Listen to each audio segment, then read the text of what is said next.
Hello and welcome back to another episode of Kid in a Sweet Shop. So today something very, very exciting is happening, and that is every now and then a utterly mind-blowing car collection comes up for sale, and it is happening. And Kid in a Sweet Shop has got exclusivity to see some of the top lots. So I'm going to go and see the first lot of cars and meet Michael Squire, who is a specialist in these cars. But if you're enjoying Kid in a Sweet Shop, please make sure you like and subscribe. Let's go and have a look at them.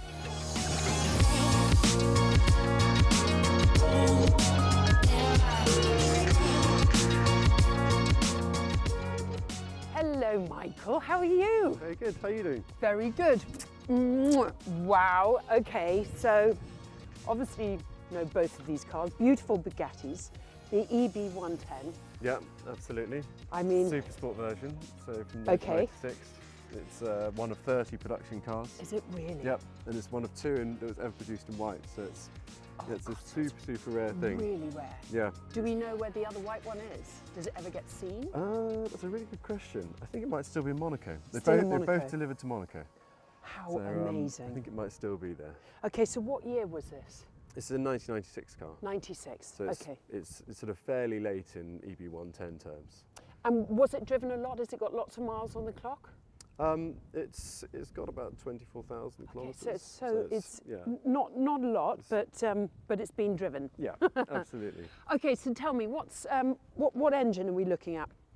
So Very nice it's one. a 3.5 litre V12 quad turbo. Oh, God, crikey. Yep, 5 valves per cylinder. Oh my God. Yep, and it produces just over 600 horsepower, which for when this was first developed in the mid 90s, That's a lot. yeah, a heck of a lot. That is a beautiful engine. Yeah.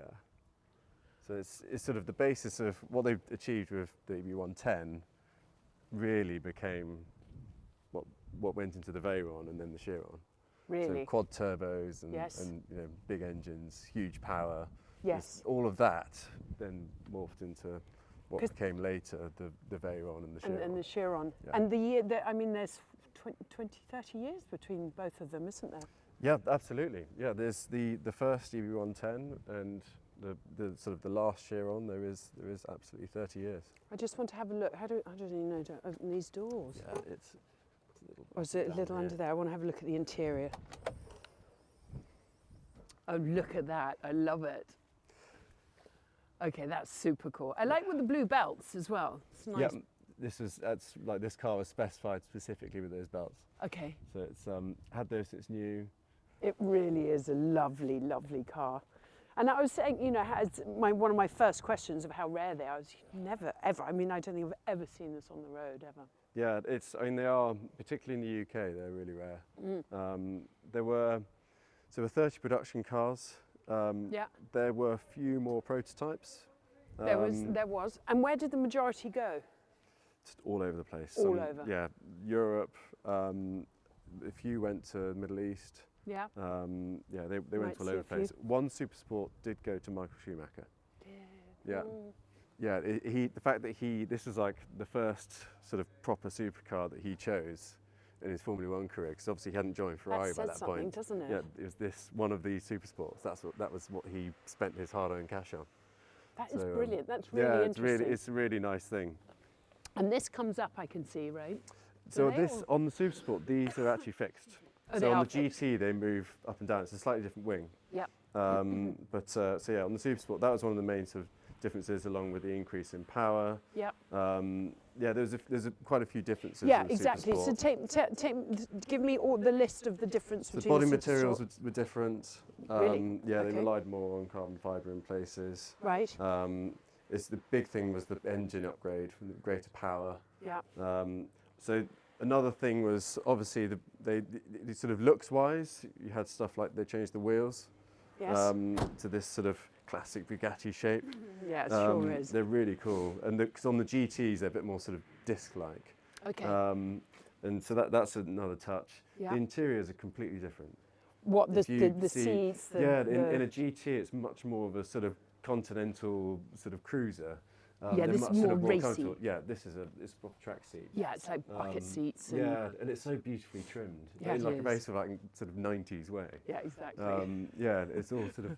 I love all the stitching on the sort of gearbox tunnel on the floors as well. Yeah, it's So beautiful. yeah, there's lots of sort of small differences here and there. You know, Yeah. in the GT you've got there's wood veneer on the dash. Wood veneer? Yeah, it's much more like Yes, okay. not like a Bentley in a way. Right. Whereas you know in this it's all carbon fibre.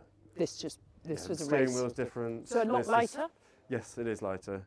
Yeah, it's sort of improved in all areas. Was the Super I mean, I Sport. do love the lights. Yeah, they are just. They're So, very unique. Yeah, aren't so they? these cars, amazingly, Bugattis. You know, we now think of Bugatti as being, you know, the factory being based up at Molsheim Yeah. in Alsace. These cars are actually produced down in Bologna. Ah, So a little, all the little people involved in Italian. the program were literally a who's who of people who've been involved in Ferrari and Lamborghini. So You see little bits of it. yes, Stanzani, Gandini, Marcello Gandini did the. She was on this. He did this as well. So many people involved. Materazzi, who did 288 GTO, the 40, he was involved in this. Foghieri was Wow. involved in this. You know, it was just like a long line of people. I think the reason why there were quite a few people involved is because Artioli, who commissioned it, he had a habit of slightly falling out with with his it? engineers. Oh Yeah, dear. he'd want more, and they'd be saying, well, No, there's no, only no. yeah, there's only a certain amount that you can actually do. Yeah, exactly. Before it but turns that's- into a spaceship. Exactly, but that's why they achieved what they achieved. So I mean, it is fabulous. It Yeah, really is. it's an amazing thing. And may I ask what you think the price might go for? The estimate is £2.5 to £3 million. Pounds. Yeah. Okay. So When was the last time one of these came up for sale? there was one in America Yeah. that was A an Super auction, Sport? Super Sports. There was an auction in Monterey, Right. and that did well. Brilliant. So it's there's Okay. always there's constantly seems to be a demand for these. Right. This is the first time that we've seen a white one come up for sale though, Mm. which is quite cool. Yes. I Usually love they're in it. silver or blue or in those. Yes, colours. exactly. Whereas white just has its own Yeah. sort of presence. It is. It's Yeah, just it's great. 90s, isn't it? Yeah. very Right. much so. And then let's go on to the older sister. Yeah, absolutely. I mean, I love this car. This is me. This is me all over. I mean, go through, talk through. I'm just going to stroke it and touch it and oh, look at that. Super Sport 300 plus. Yeah. So this is the final, the sort of greatest version of the Chiron. It's actually because Bugatti is now part of Rimac, the electric Yes. sort of vehicle manufacturer. Yeah. So this is actually potentially a last hurrah. Really? Yeah. Do you think? We don't know what their future plans are, and it looks like it's going to move more towards electric. Electric? Cars. Yeah. And No, so oh it's, my goodness. maybe this is the last hurrah for the W16. So it's it's an amazing thing. This car does over 300 miles an hour. I mean, it's. And how many of these were produced? So it's 30 worldwide. 30 worldwide. We think there's about 3 in the UK. You think? So yeah, we've Love been that told they're there's hidden. 3 in the UK, but I Hidden don't away. know for absolutely sure. But yeah, it's the great thing about this car is that it is in the sort of factory spec of being the carbon black. It's just the beautiful. Just orange this stripes. weave. I love Yeah. exposed weave. I think it's.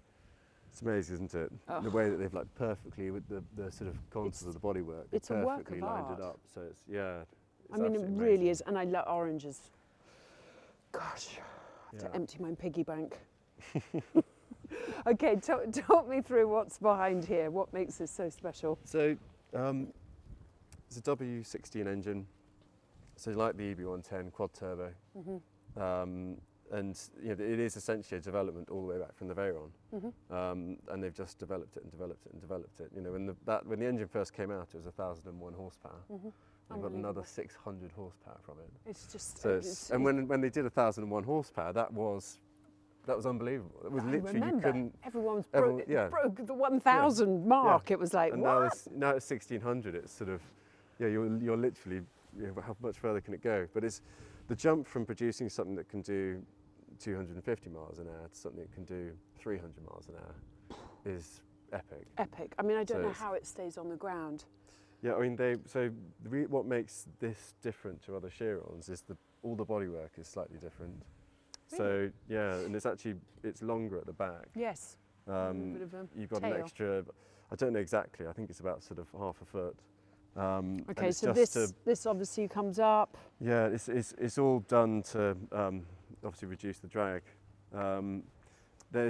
They've got some active aerodynamics in the whole car. So when you haven't actually got a separate key to be able to go up to 300 miles an hour. To break that Yeah, barrier. and it's got active aerodynamics which sort of close off openings and stuff like that.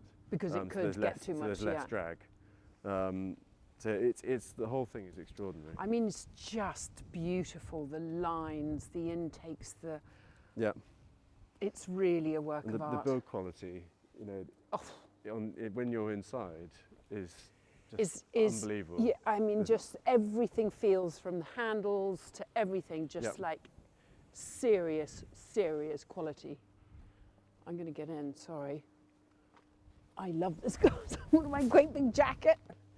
Oh, look at that. Does it suit me? Does it suit me? It really does. Do you think I could get a discount? Oh, I love it. What's written here? World record.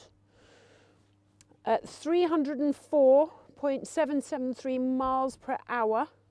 August the 2nd, 2019, done by our darling Andy Wallace. We love Andy Wallace. I was very lucky to go up on one of these up the hill. I don't think it was a Super Sport though. But holy moly, what a... And he just seems so comfortable driving it, you know, it was he wasn't battling it at all. No, he's amazingly modest guy. He really is. And boy, can he drive well. Yes, yeah, absolutely. Okay. Oh, sorry. Scary question. Price. So the estimate is £4 to £4.5 million. Okay. So yeah, this is the first time one of these. I mean, this car only left the factory in January. Oh, really? So how many miles? Like? it's just over 1,400 miles. Oh gosh. Okay. So and it's basically brand new, and it's the first time one of these has been offered publicly at auction.